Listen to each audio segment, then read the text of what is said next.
হে নবী আপনি বলুন কুল ইন্না সলাতি, আমার নামাজ, নিশ্চয় আমার নামাজ, ওয়া নুসুকি, নিশ্চয় আমার কুরবানি, ওয়া মাহইয়ায়া, আমার বেঁচে থাকা, আমার জীবন, ওয়া মামাতি, আমার মৃত্যু, লিল্লাহি রাব্বিল আলামিন, একমাত্র বিশ্বজগতের প্রতিপালকের জন্য। সুবহানাল্লাহ।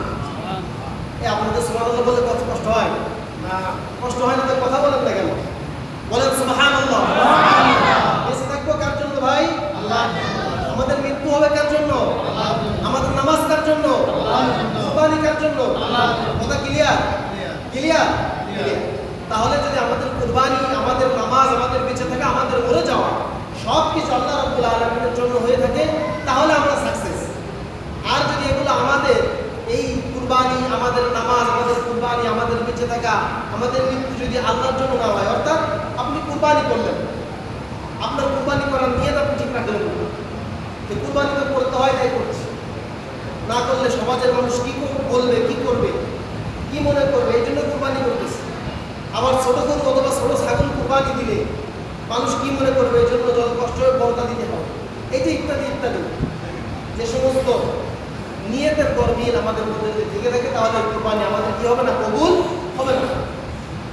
2 নম্বর কথা হলো আমাদের বেঁচে থাকার কথা আমরা এই আয়াতের মধ্যে আসছি।